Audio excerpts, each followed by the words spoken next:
Welcome to Grover Load, and we have Xbox prices changes, including games and related to Xbox. And this is, an interesting little point as we've gotten pretty far in the life cycle of Xbox, where people expect the prices to come down as you get ready for the new console. But we did see PlayStation come out with their PS5 Pro, and that price is $700 ish, around there, right?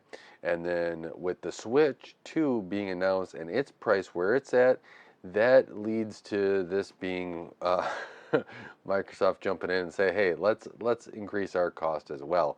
So let's go through their announcement here. And I know I'm a little late to this, but it is interesting to me, a little frustrating too. I did expect some of these things with related to games. I'm actually surprised games only went to $80. I thought that they could probably get a little bit more out, but in my Switch video, I did say this will, with Switch games increasing in price, Switch 2 games, this will lay the groundwork for everybody else to follow suit, and that's what it is here. So May 1st, their first party games are going to be $80. If you're going to purchase them in the Microsoft Store digital, right, you're not paying for that extra CD cost or anything else. Almost all games now are digital for the most part. So this is what we'll be looking forward to with all those games. Now, some other things to this, right? They have pricing changes in the United States, Europe, United Kingdom, and Australia. So while there's, tariff stuff here in the United States, that isn't, it seems like there's still a price increase across the board here. So including, controllers, etc. So let's start with the United States stuff. A lot of these, the Series S is going to, I think it was around like two or, you know, 299 or something, $300. It now will be a little bit more than that, 379.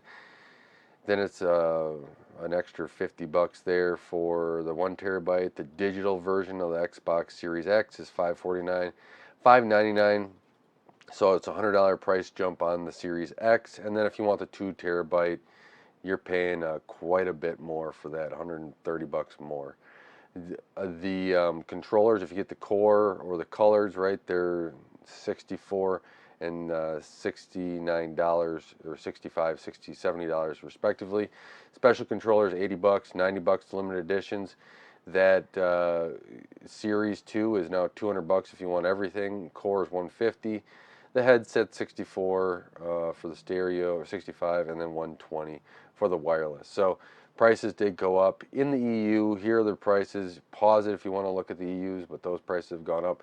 I'm not strictly familiar on it, but this is the new pricing of these consoles here in the EU, in the United Kingdom. Here's new price structure in the UK. And then Australia, they also had one for everywhere else, but I'm sure prices will, well, they had prices will vary here. So I am, now that we've seen all the prices, just what are some of my thoughts on this? My first thought is I expect the tech to go down in price, and can I get more for my trade-in?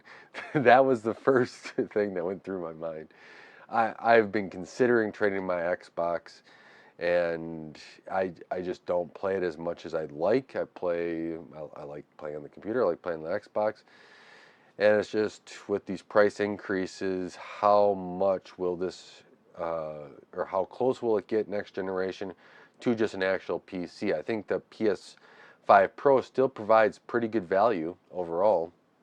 And we'll see as graphics cards seem to still be at an elevated price. If they get close to the MSRP and, well, I would say at MSRP and under MSRP, this becomes an interesting conversation, especially when it comes to the next gen, to see if you can build a PC that gets close, especially from the used market.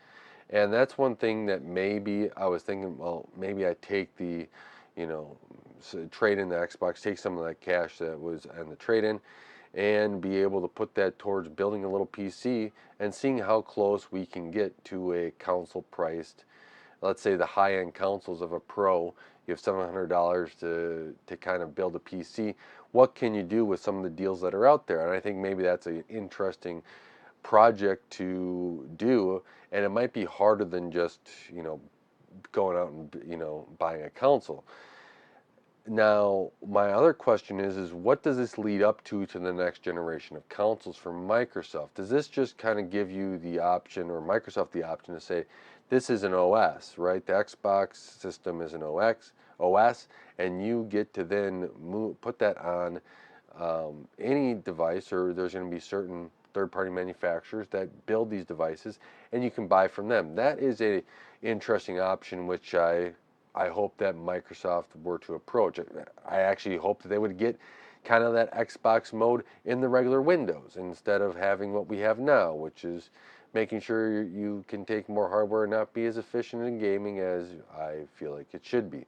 There's Tech City's done some great jobs doing some analysis between Windows 10 LTS and also like IoT versions of Windows in both 10 and 11, and see where the performance lies there, and that gets really interesting. Another side of this too is I don't know the contract with AMD on these parts. Now, of course, Sony and AMD work pretty closely. I'm sure that was part of the cost of the PS5 Pro. But with AMD, is there now that they're in this part of life cycle, was there a contract in place that with AMD that they were supposed to kind of get another order of chips out, and that kind of didn't come to fruition? And with how AMD's ordering to TSMC, depending upon where that allocation is, that maybe there was a price increase on that sort of things. I think that they went down to like 6 nanometer in a revision.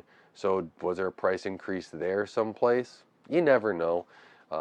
And how much of a margin does Microsoft want on the console side of things? Those are a couple of questions in my head of thoughts that I had of maybe, we need to take a look at or keep in mind when Microsoft's increasing these prices. I'm not a huge fan of the increased prices, but is this sort of Microsoft's way of also kind of pushing a little bit of getting the Xbox fans and looking at PCs and saying, you know what, that's where this next is going to be?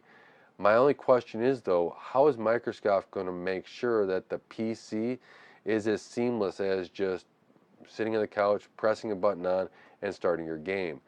A lot of the PC side people, including myself, like to tweak with games a little bit. That's why it's, while I enjoy the console, enjoy playing games, I really like to tweak on a game and change settings, where a lot of people that just want to get in and play the game just want to do that. They don't want to jump through hoops. So if we see something from Microsoft that shows, they're making that desktop be a much more seamless experience, it's just you start up a game, it just works, right?